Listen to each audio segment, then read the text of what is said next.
In this video, I will show you how to beat the London system, and it first starts with the Grunfeld, and the point of this opening is to put pressure on the center, and in the Grunfeld main lines, a black usually has a small center and tries to exploit white's huge center. But in the London, there is no huge center for white, and it's just a center being attacked. So for this line, white will be playing the most common type of London, where when white usually plays something like this, if black plays something like this, and then this would be, this is what white would play if black played like this. But now that you play g6, if they try the same thing, and then like this, the bishop is very useless because it's just trying to attack a fianchetto and it's not really useful. So you just go c5, which is attacking the center, and then you can put pressure with queen b6 and knight c6. And sometimes, and actually most of the time, you can move your knight and then push e5 after everything's done. So for example, if white plays knight bd2, you can just play queen b6, and you can maybe even play bishop f5 at one point. Now rook b1, which is defending the pawn, and then knight c6, and then knight h5. And the bishop supports the e5 push, and later on with bishop g5, h6, and then bishop h4, you can just play e5, and you have 3 pawns in the center, and they're all very strong. Knight takes, and d takes, bishop takes, and then f4. And with f4, it weakens the center, mostly the e3 pawn, but, well, the bishop's pretty strong here, so f4 makes sense. So bishop g7, and then f5.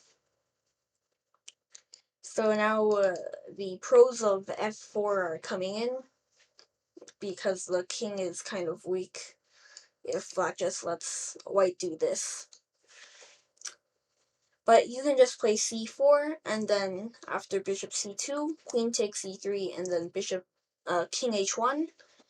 You can just play knight f4, and then, well, black has a pretty strong attack on the king side. And it's about equal here, so that's not bad. So back here, white has a few other choices, and the other good one being castling.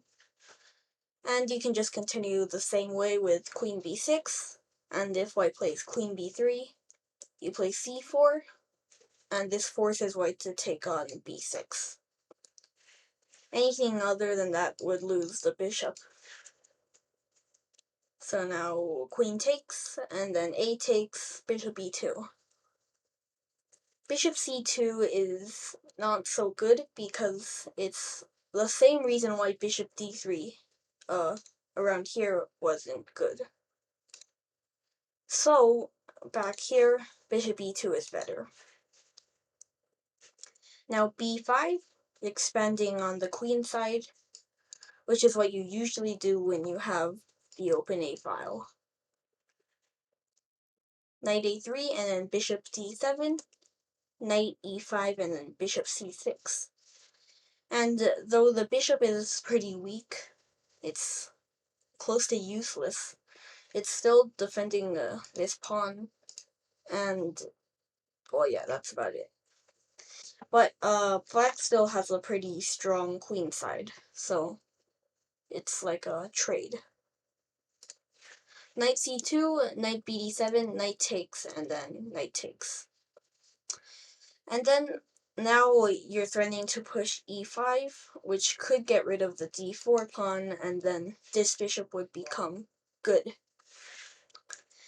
So white usually has to attack on the king side when black attacks on the queen side. And now you can push in the center. Bishop takes, knight takes, and then d takes, bishop takes. And now black can start using the light squared bishop. f4 and then bishop c7, where the bishop can go back to b6, where the rook can also go to e8, and the e3 pawn is weak. So back here, there's only one more choice, and this one's bad. And it's what most people would play if they're not so good.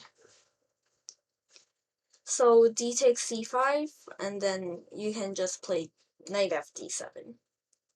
It supports e5, and then after e5 you can play e4, winning a piece. So here, if white is greedy and tries to play b4, you can play e5, and e4 will come.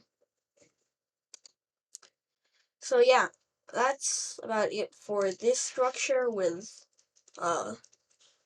bishop d3 and the triangle. What I would say is good against the King's Indian, or maybe even the Grunfeld, would be something like c4. And now it kind of transposes into a line with the main Grunfeld. And actually not. Oh wait. Okay, so here d5 and white plays bishop f4. Although here, white, this is better because now you can play e3 and knight f3, which can transpose into the line here, like in the main line.